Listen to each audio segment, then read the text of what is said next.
Hey guys, it's 6:30 in the morning here in Tokyo and we're about to head out for a 6-hour road trip. We're going to be going to Izuno Valley in Nagano this weekend to go see a jam band festival up in the mountains.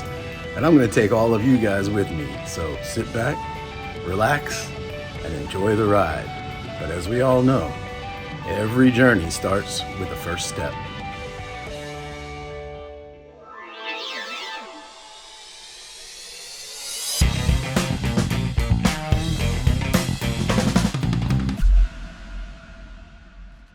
After waking up at the crack of dawn, I made my way to my local station. Even though it was only 6 a.m., the Japanese summer was already beginning to make things uncomfortable. After a brief walk to the station, I was already dripping with sweat. So we made it to Mizunokuchi Station. And now you say we just get on a train and head north to Nagano? If only it were that easy. First, we'll be headed south to the station of Chuo Rinkan, so we can change trains to the Odakyu lines, then head south to Fujisawa Station. Once at Fujisawa Station, we'll be walking to my friend Jason's house, where we'll then get into a car with Yayoi, and later we'll be picking up Hiromi. Then the four of us will drive 4.5 hours north into the mountains of Japan until we reach Nagano. The place we're going is Izuno Valley, and the rock festival is called Happy Farm Music Fest. So get ready guys, it's gonna be a hell of a trip, and I'm glad you guys are here with us. All right, let's go. The train system in Japan is simply amazing, but for this trip, I'm ready to explore what Japan is like by car.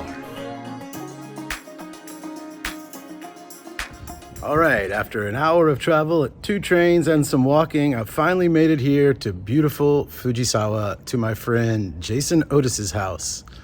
Jason and I will be taking this road trip together. Jason is the lead guitarist and lead vocalist of Miracle Theory. Here we go, leaving the sweaty armpit of Shonan, heading for the wonderful breezy mountains of Nagano. It looks like it's gonna be sunny all weekend, folks. So get ready for some adventure. Cheers. We are on our way.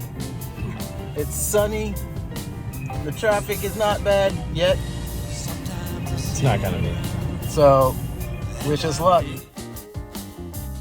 But we still had one tour head to pick up, so we made the short drive over to Tsujido. Picking up our last rider, Hiromi-chan. And soon we'll be on the road. But before we could start putting some miles behind us, we had one more important stop to make. So we've been on the road about 20 minutes, but we had to make a stop to get coffee. No road trip is complete without coffee, so we are here at Lawson Station. Lawson Station. The compass always points to Lawson. Now that everyone had their fix of caffeine, we were ready to jump on Japan's super slab. As we made our way back north, out of Kanagawa Prefecture, we were making great time as we passed Akigawa, Hachioji, and Tokorozawa. But as we passed Kawagoe, we saw something that caught our eye. So the next stop on our trip is a Japanese service plaza. It's like a rest area in the United States, but it's a lot bigger. So let's go take a look.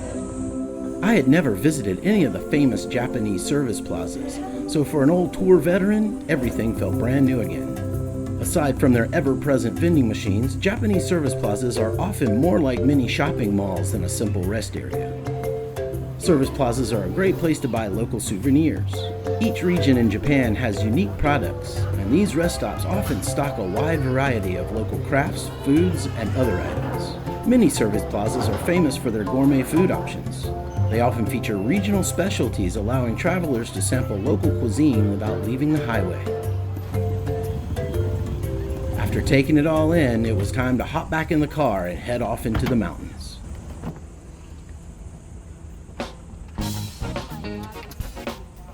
As we climbed up into the mountains and higher in elevation, we were delighted to watch the temperatures begin to drop outside.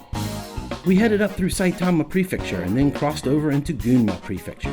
When we finally crossed over into Nagano Prefecture, the road became more winding and the scenery became more and more beautiful. As we passed the city of Nagano, we knew we were almost to our destination. By this point, we had driven almost to the Sea of Japan on the other side of the country. After 4 hours of driving through the Japanese countryside, we finally made it to the music festival, and I'm ready to go see some music. Let's go check it out. As is typical with most road trips, we arrived later than we were planning, and I almost missed one of my favorite bands, MUFF. I made it to the stage area just in time to catch their last song. 本当楽しい時間でした。ありがとうございました。マフでした。ラストワン、ピーチ。MUFF is a funk jam band that I've been listening to for almost 10 years. In that time, I've become friends with the band members, and it's always a pleasure to catch them live. But why not let the music speak for itself?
楽しんでください。またどこかで会いましょう。マフィでした。ありがとうございました。Thank you all!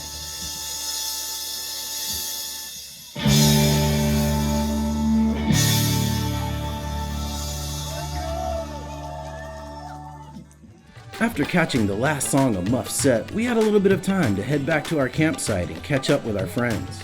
We saw some folks, said our hellos, but it was soon time to head back to the stage area to see Bocca, the band that had graciously provided us with tickets for the event. Did you notice there's no like wristband check or anything that I noticed? I don't know. I saw a dude sitting somewhere, and he might have been looking at wristbands, but... The lead guitarist of Bocca, Yu-san, the lead singer, Sato-san, and the bass player, Naosuke-san, are also in Jason's band, Miracle Theory. It always adds another level of enjoyment when you know the members in the band.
After getting hot and sweaty during Bocca's set, we decided to hit the onsen facility on the concert grounds. In Japan, the onsen is a way of life, and I love visiting the onsen any chance I get. An onsen is a bathhouse with hot spring water flowing straight out of the ground. These onsen facilities often include souvenirs, games, and restaurants. The hot spring facilities include a shower area, a sauna, and a mix of indoor and outdoor baths. Definitely one of the highlights of this trip.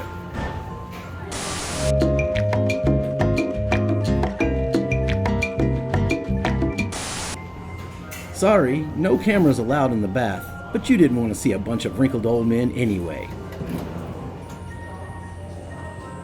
The scenery off the back porch of the onsen was amazing. So I just left the onsen on the festival grounds after soaking in a hot springs for about 30 minutes. Granted, about 20 minutes at the end were spent sitting under a cold shower, but I cannot tell you how awesome it is to come out of a show and sit in a hot springs. After the sun had set and the temperature had dropped down to a pleasant level, we headed back to the stage area. This place was a different beast after dark. The festival grounds really came alive with fire dancers, and everyone was getting their groove on.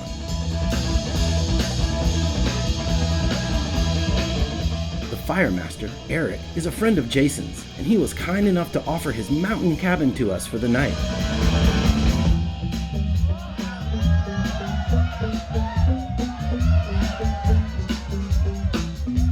As we hung out and grooved to the sounds of Dachambo, we finally had time to chill and catch up with old friends.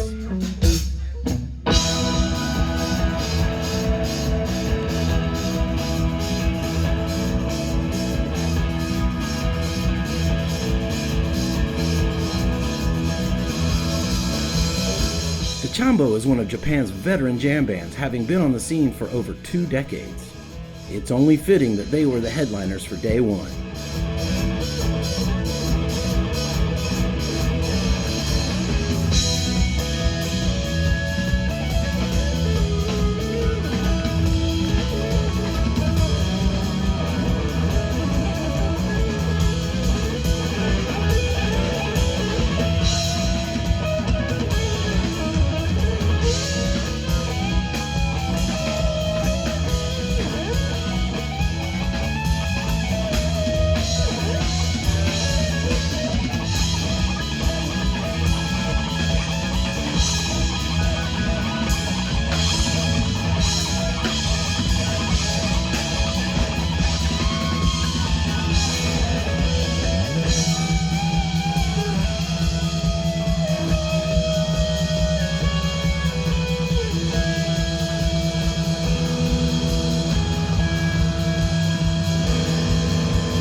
waiting for take you on rainbow ride.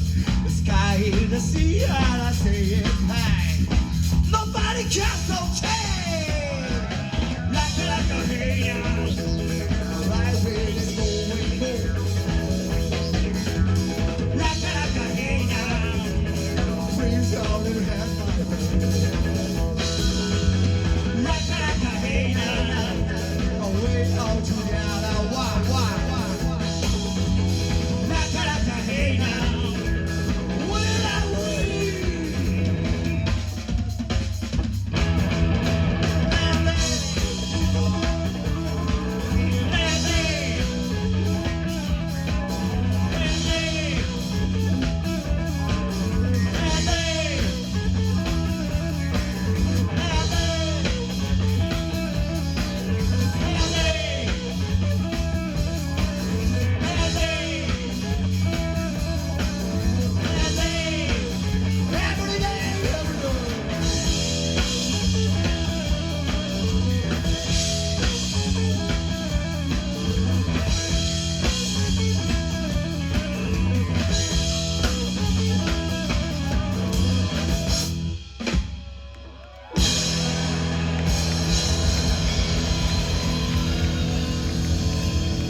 Dachambo でした。ありがとうございました。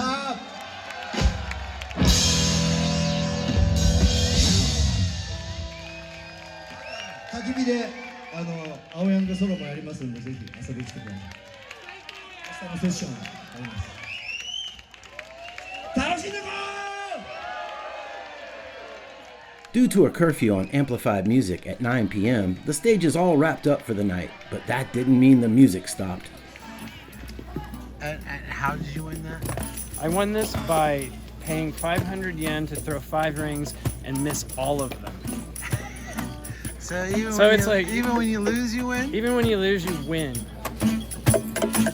Miracle Theory played an acoustic set in the campfire area. Everything's coming up circles once again. Swinging around on that never-ending bed. I thought I left it all behind, and it came back to me sometime. Everything's coming up circles once again. Once again. Got my head hanging out of the window. Got my eye up into the sky. There's a white seam between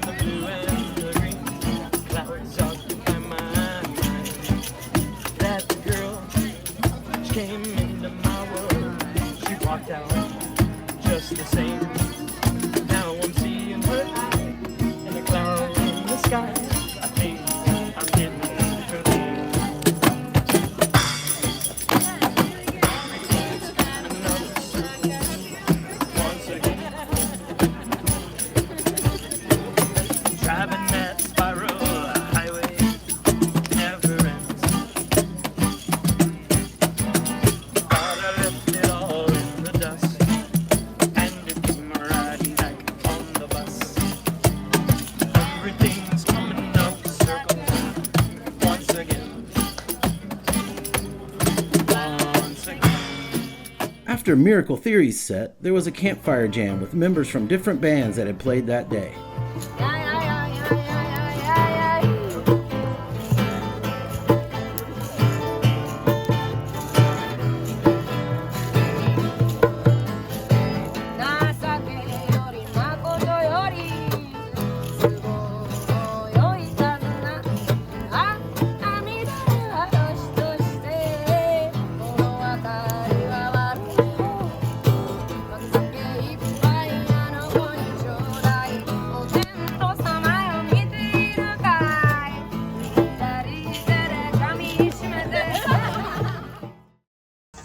The next day, the festival took on a decidedly reggae twist.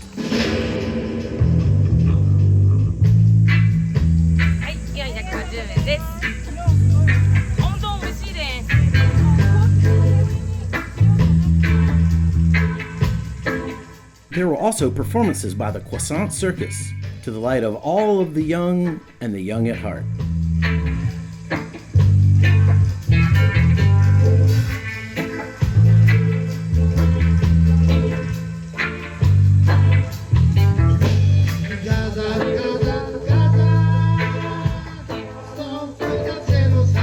The next band we saw was Dub MaFfia from Tokyo, and these guys lived up to their name with some seriously heavy dub tunes.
Long drive home in front of us and had planned to leave a little early to get back on the road. We caught one last song by Hole with an entourage of special guests to send us on our way.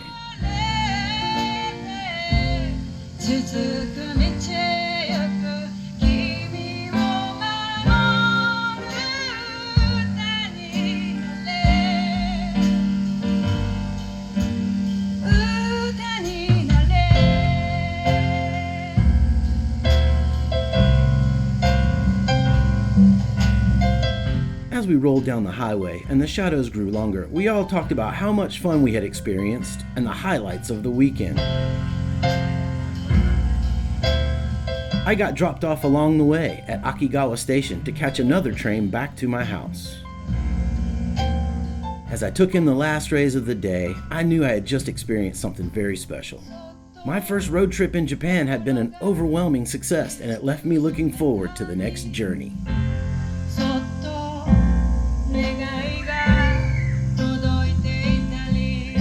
It's about 8 p.m. here in Tokyo, and I just made it home after a long car ride and a long train trip, but that music festival was a lot of fun, right? Thanks so much for joining us, and be sure to tune into American Tour Heads in Japan for more videos.